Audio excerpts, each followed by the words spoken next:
¿Qué tal? ¿Cómo les va? Bienvenidos a esta nueva edición de Sin Retórica. Aquí en Somos Chaco, todos los miércoles a las 22 para Resistencia, el Gran Resistencia, el área metropolitana, la repetición de los domingos a las 15:30, nuestra emisión en la ciudad de Villa Ángela del suroeste chaqueño y a través del servicio de Flow para toda la República Argentina. Una nueva emisión de Sin Retórica que también puede ver todo el material que preparamos en nuestro portal de noticias, en el canal de YouTube, en las redes sociales, en Instagram, en Facebook, en Twitter, siempre con la denominación de Sin Retórica. Una semana complicada en lo político fundamentalmente, y claro, prácticamente es el tema obligado para todos aquellos que de alguna manera nos queremos acercar a la realidad y poder interpretarla, aunque muchas veces, como en esta situación, es harto complicado, muy difícil, a pesar de la gran dinámica y experiencia que se tiene al respecto, porque podemos decir que desde 1983 hasta la fecha, siempre, en forma cíclica, nuestro país lamentablemente pasó, transitó, transcurrió, padeció situaciones como esta de una política tan dinámica, dirán los más optimistas, o más descarnada, más cruda, aquella que se puede no solamente ver a través de los medios de comunicación social, que son nuestros intermediarios con lo que sucede en Buenos Aires, fundamentalmente, sino también en la vida diaria. En el día a día, porque en forma permanente eso que está sucediendo, y decimos eso porque muchas veces es casi inexplicable, que está sucediendo a nivel nacional, decíamos, se traslada a nuestra realidad, a nuestra cotidianeidad, a esa relación que tenemos en el seno más cercano, en el grupo familiar, en el de amigos, en el de la sociedad en su conjunto, que va mostrando y demostrando su hartazgo. Y muchos se preguntarán, ¿hartazgo de qué? Y hartazgo de casi todo. Usted lo comprueba, no hace falta decirlo. Y ojalá que en alguna oportunidad quienes ejercen la actividad política en funciones ejecutivas, aquellos que deciden, que tienen la lapicera, como dijo la vicepresidenta Cristina Fernández, se den cuenta de ello y fundamentalmente de el daño que pueden ocasionar a una comunidad que está cada día más descreída. Y mucha parte de la clase política se fundamenta, se basa, dice, bueno, si la sociedad no tiene otra, somos los políticos o quiénes. Si se completa aquello o se comprueba aquello del año 2000, 2001, con que el que se vayan todos, piensan, ¿quiénes vendrán después? Eso es lo que tiene que pensar la ciudadanía y saber votar antes de manifestar su hartazgo, su cansancio. Es cierto eso, o parte, pero también lo es que esa repetición de hechos sin solución de continuidad, de inestabilidad, de inflación, de falta de trabajo o de caída abrupta del poder adquisitivo de los salarios, no tiene otro destino que el cansancio primero y el hartazgo después. Y decimos que ojalá que se den cuenta de esto, porque en esta primera parte del programa vamos a tratar de interpretar, decíamos, lo que sucedió en esta semana con la asunción de la nueva ministra de Economía, Silvina Batakis, en reemplazo de Martín Guzmán. Y más allá de los anuncios concretos que seguramente expertos en economía sabrán explicarlo de mucha mejor manera, nos preguntamos, como ciudadanos comunes, podríamos decir, ¿qué reacción tendría, por ejemplo, el sector del ala más dura del kirchnerismo en el gobierno nacional, porque forman parte de la coalición, si esos anuncios dichos por Silvina Batakis los hubiese efectuado Martín Guzmán? Seguramente hubieran salido, o por lo menos es una posibilidad muy cierta de que eso pasase, hubieran salido con los tapones de punta, como se dice en el fútbol, a atacarlo furiosamente por una heterodoxia económica que se aferra solamente a las exigencias del Fondo Monetario Internacional y que, dirían, no tienen la vista puesta y los intereses puestos en solucionar el problema de la mayoría de los argentinos, que está o sin trabajo, o con un salario informal, o con un trabajo informal, con salarios cada vez más depreciados. Lo cierto es que también dejaron transcurrir 24 horas como para decir no ataquemos desde el comienzo, pero después de ese primer día de los anuncios ya comenzaron a aparecer las primeras recriminaciones, tanto a la propia ministra de Economía como al presidente Alberto Fernández. Tanto es así que hasta la Confederación General del Trabajo puso sus reparos y dijo que no son nada más que parches, y obviamente desde ese sector de la coalición, como lo es el del camporismo o el grupo mayoritario, muy numeroso, que sostiene políticamente a la vicepresidenta Cristina de la Nación, lo han expresado. Es como que casi no hay respuesta que satisfaga a esos sectores. Y muchos nos preguntamos, ¿estaban esperando después de la renuncia de Martín Guzmán un anuncio a los Rodríguez Sá cuando dijo no vamos a pagar la deuda externa de la República Argentina? Seguramente algunos sí, pero es en este contexto social, histórico, político y con lo que devino después de aquel anuncio, es utópico pensar, es casi una barrabasada política, podríamos decir, pensar que se puede llegar nuevamente a esa situación, que creemos también son varios los sectores los que están apuntando. Lo cierto es que todo esto que sucede con la economía argentina, que obviamente es un problema de neto corte político, deviene también de la pésima relación, y esto es perogrullesco expresarlo, que continúa entre el Poder Ejecutivo Nacional y la Vicepresidencia de la Nación. Recordemos, el Poder Ejecutivo Nacional en nuestro país es unipersonal, una persona, Alberto Fernández, que tiene como acompañante a la Vicepresidenta de la Nación.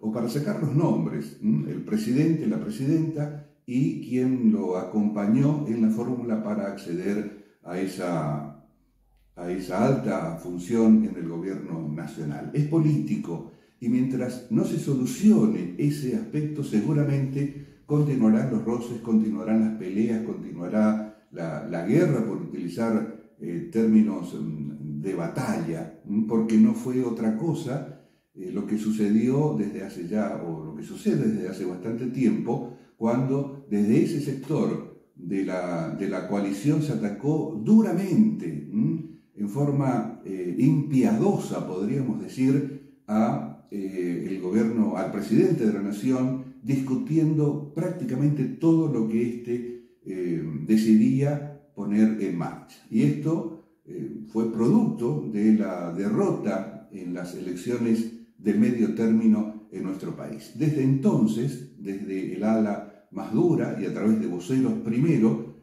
se atacó directamente al presidente. Se le dijo que era un ocupa en la Casa Rosada. Se le dijo que no alcanza a tener el 4% de los votos con los que llegó a la presidencia. Y además también todo tipo de signos directos, de señales expresas, no solamente de un desacuerdo, sino de tal vez una demostración de que no lo quieren, de que no lo consideran propio, de que no lo consideran del palo, y que fue solamente un medio para llegar al fin que era primero, sacar a Mauricio Macri de la presidencia y después ejercer plenamente una función que únicamente, insistimos, le compete al presidente de la Nación. Más allá de la tregua que podría pensarse se llegó o llegaron las dos principales figuras, Creemos que todos, o la mayoría, deberíamos estar alertas ante este tipo de presiones que sufre no una persona en el gobierno, sino el presidente de la nación, el titular del Poder Ejecutivo.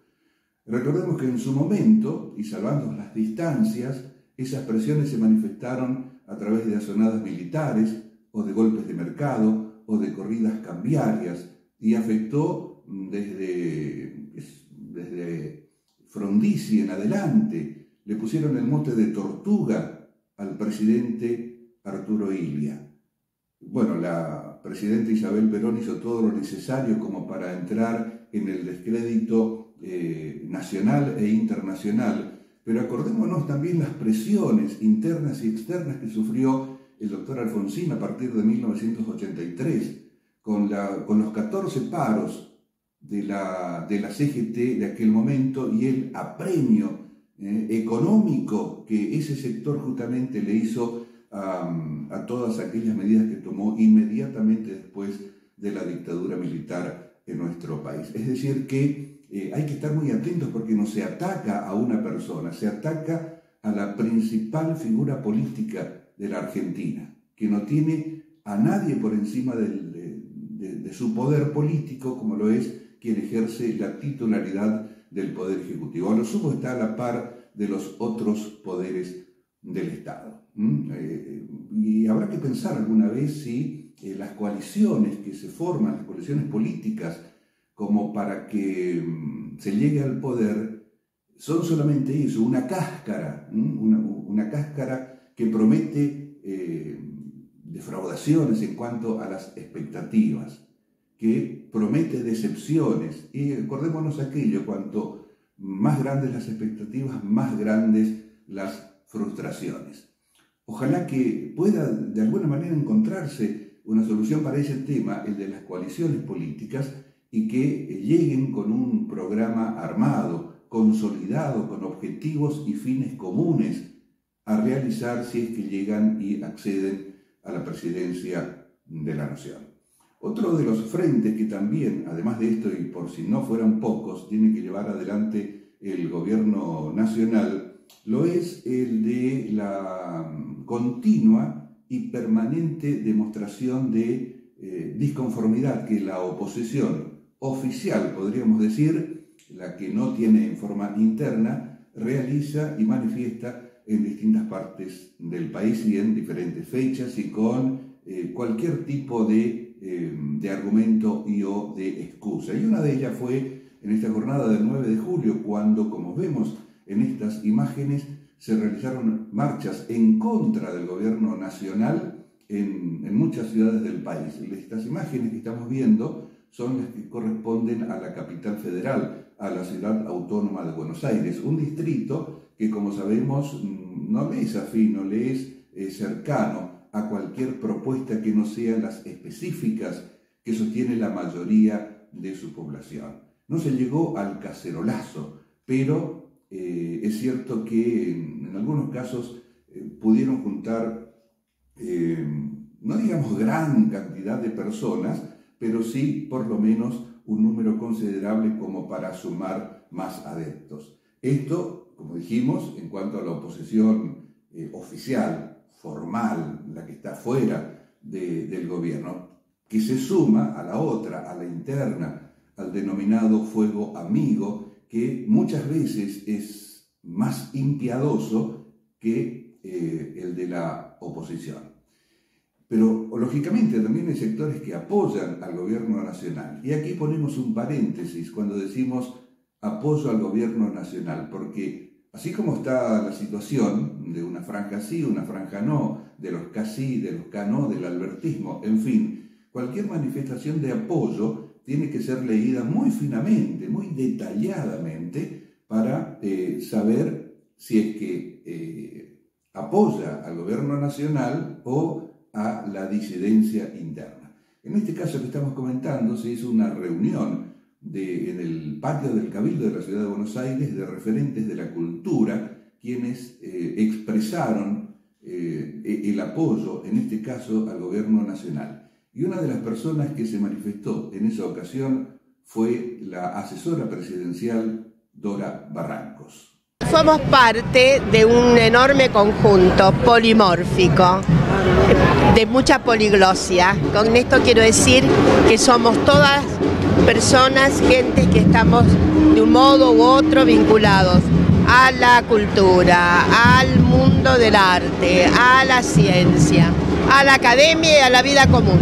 Y elegimos este párrafo de lo dicho por la socióloga porque creemos, demuestra claramente que cuando se habla de que al gobierno le falta mejor comunicación, no es con este tipo de expresiones, con palabras altisonantes, o que la mayoría no entiende, o que remite a un público más selecto, el que pueda ayudar justamente a quien se pretende hacerlo.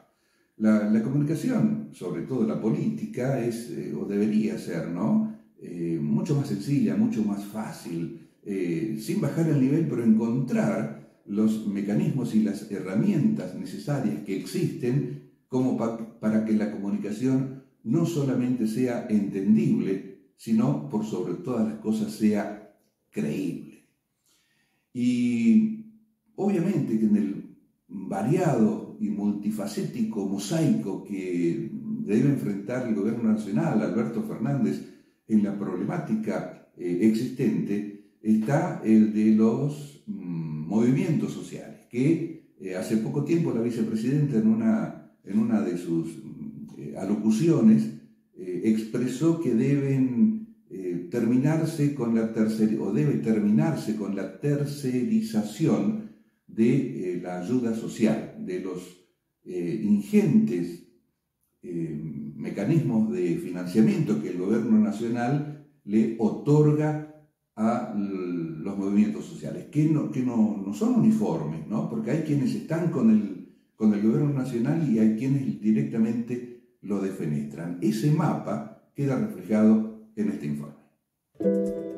Los últimos meses fueron de pura tensión en la interna del gobierno nacional y Cristina Fernández echó más leña al fuego cuando esta semana hizo referencia a las organizaciones sociales, a los planes y a la responsabilidad del Estado al respecto.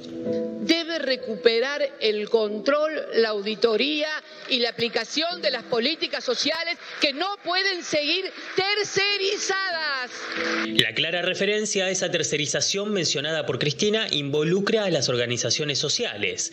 El movimiento Evita es una rama fundamental en este troncal. Con Emilio Pérsico y el Chino Navarro a la cabeza, cuenta con unos 100.000 programas Potenciar Trabajo a nivel nacional. Un detalle no menor es que Pérsico está al frente de la Secretaría de Economía Social en el Ministerio de Desarrollo, cartera que maneja Juan Zabaleta. Otra de las organizaciones de peso y con lealtad al gobierno es Somos Barrios de Pie. Daniel Menéndez, su referente y al mismo tiempo subsecretario de Políticas de Integración del Ministerio de Desarrollo Social, reveló que coordinan unos 100.000 programas sociales. En el tercer escalafón tenemos a la Corriente Clasista y Combativa, cuyo líder es Juan Carlos Alderete. De su gestión dependen casi 60.000 programas sociales destinados a 300 cooperativas, de las cuales participan más de 4.000 personas. Para cerrar las organizaciones del arco oficialista encontramos al Movimiento de Trabajadores Excluidos. Con Juan Grabois a la cabeza, cuenta con unas 50.000 personas que cobran el programa Potenciar Trabajo. En la oposición aparece el Polo Obrero. Eduardo Beliboni, su líder, reconoció que quienes forman parte de la organización realizan un aporte del 2% de sus ingresos para sostener al núcleo y cuenta con 60.000 beneficiarios de programas sociales. En la misma línea se encuentra Barrios de Pie Libres del Sur, encabezado por Silvia Sarabia. Tiene 85.000 poseedores de algún programa social. Por otro lado, con Mónica Zule a la cabeza, la organización MST Teresa Vive tiene más de 20.000 miembros, de los cuales casi 13.000 son asistidos por algún plan del Estado. El Frente de Organizaciones de Lucha, con Damaris Rolón en la cúpula, cuenta con 9.000 integrantes, pero en la misma línea se encuentra la denominada Coordinadora por el Cambio Social, que aglomera a varias organizaciones de izquierda, como el Frente Popular Darío Santillán y el Frente Arde Rojo, entre otras. Entre las 9 organizaciones se distribuyen 45.000 programas sociales. Sí, la disidencia, los roces y los desmanejos están en todas las aristas de la política nacional. Un aspecto que también queríamos destacar y resaltar en esta en esta parte del programa, es un pequeño análisis de discurso que efectuamos con el expresado la semana anterior en el sur del país por la vicepresidenta de la Nación y que creemos demuestra claramente que la falla, la grieta, la ruptura entre el presidente y la vicepresidenta, o por lo menos con los que ellos representan, no tendría retorno más allá de lo que pueda expresarse en contrario y en público. Le proponemos escuchar estos 20 segundos de una parte del discurso expresado por Cristina Fernández en el Calafate.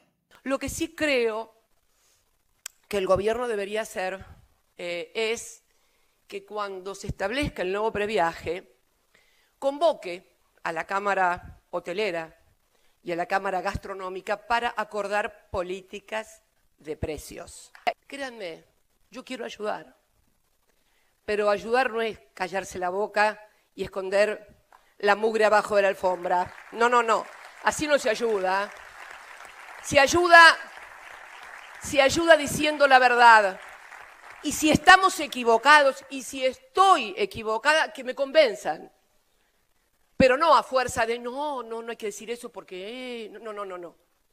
A mí con argumentos y razones me llevan a cualquier lado. A las trompadas y a cachetadas, a ninguno. Y elegimos este fragmento chiquito porque queremos detenernos en no solamente en lo denotado por la vicepresidenta, es decir, con lo dicho, con lo que se pudo escuchar y ver, sino con lo connotado, es decir, aquellos aspectos que están sujetos a interpretación y que normalmente está en lo que se denomina el mensaje profundo de lo que se escucha, se lee o se ve. En el comienzo de este fragmento, la presidenta dice, el gobierno debería hacer tal cosa en respecto al previaje. El gobierno, ellos, y con eso se está situando por fuera. Nosotros no somos, no soy parte de, es lo que se puede interpretar, expresa la presidenta al referirse al gobierno al que ella pertenece, por lo menos formal y legítimamente, y que se pone por fuera del mismo. Algo como para tener en cuenta cuando se habla, se pide, se solicita por qué no se unen, o los mismos protagonistas expresan, tenemos que conseguir la unidad, tenemos que conseguir el consenso, tenemos que estar juntos, tenemos divergencias, tenemos diferencias, pero somos uno. Todo eso queda relativizado por expresiones como esta de la presidenta que, insistimos, se sitúa por fuera del gobierno nacional, con lo que connota en sus dichos en un mensaje a la nación. Otro aspecto también de ese mismo discurso que rescatamos es el referido a la forma en que renunció Martín Guzmán. Y creo que fue un inmenso acto de irresponsabilidad política. Creo también que fue un acto de desestabilización, en cierta manera, institucional, porque, a ver, el mundo como está, el país como está, el dólar como está, hacerlo enterar al presidente de una renuncia por Twitter, nada más ni nada menos que del ministro de Economía, no me parece bien. Fue un inmenso gesto de ingratitud personal hacia el propio presidente. Está muy claro. ¿Por qué? Porque la vicepresidenta expresa que no hay que discutir personas, hay que discutir proyectos. Esto lo venimos reiterando, dice ella, desde hace muchísimo tiempo. Y a su vez, eso mismo se contradice con la prácticamente persecución que tuvo la figura, la persona de Martín Guzmán en los últimos 3 o 4 meses, en los cuales fue vapuleado por esa oposición interna.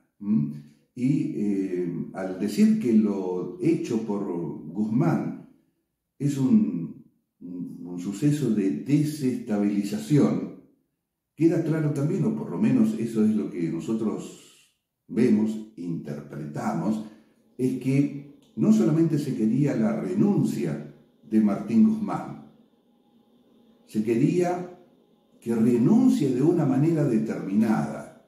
Es como si existiese un vademecum como para que las personas no se desenvuelvan por sí mismas o por lo que creen o por sus principios, sino que deben seguir estrictamente un guión que se les escribe y que si no lo hacen están game over, están afuera. Algo como para tener muy pero muy en cuenta, sobre todo porque se está poniendo en discusión la autoridad de la figura presidencial, insistimos con este tema, en lo institucional, más allá de la persona que tenga a su cargo hacerlo.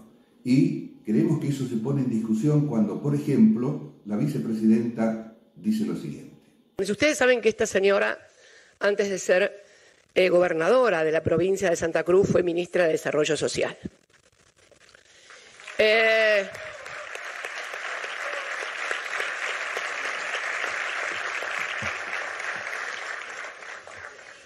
Acompañando, no voy a decir eso porque si no voy a decir que estoy queriendo revolear a algún ministro, así que no pienso repetir eso, no voy a revolear a ningún ministro, quédense todos tranquilos. Esto, no vengo a revolear a ningún ministro, quédense tranquilos, está mostrando, está denotando y está connotando que el ejercicio del poder se lo atribuye a sí misma en la función de sacar o no, nominar o no, defenestrar o no a un colaborador del presidente de la Nación, y es este el único que puede hacer saltar los fusibles de su equipo de colaboradores. Todo esto forma parte de la comunicación, todo esto llega a la gente, todo esto llega a la sociedad que lo ve, lo interpreta, lo analiza, saca sus consecuencias y en las próximas elecciones inmediatas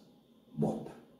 Ahora sí, rápidamente le comentamos que en la segunda parte del programa tendremos una entrevista con el gerente del INVAP, que es la empresa Investigaciones Aplicadas con participación estatal, nacional y provincial en la Argentina. Tiene sede en la ciudad de Bariloche y conversamos con su gerente general y nos motivó a hacer la nota, enterarnos, saber, que nos cuenten cómo funciona una empresa estatal con participación justamente del Estado, pero con autofinanciamiento y que tiene ganancias, algo que es casi impensado desde hace muchos años en nuestro país cuando se asocia a empresas administradas por el Estado Nacional a déficit y pérdidas permanentes. Algo como para discutirlo. Eso será en la segunda parte de nuestro programa de hoy.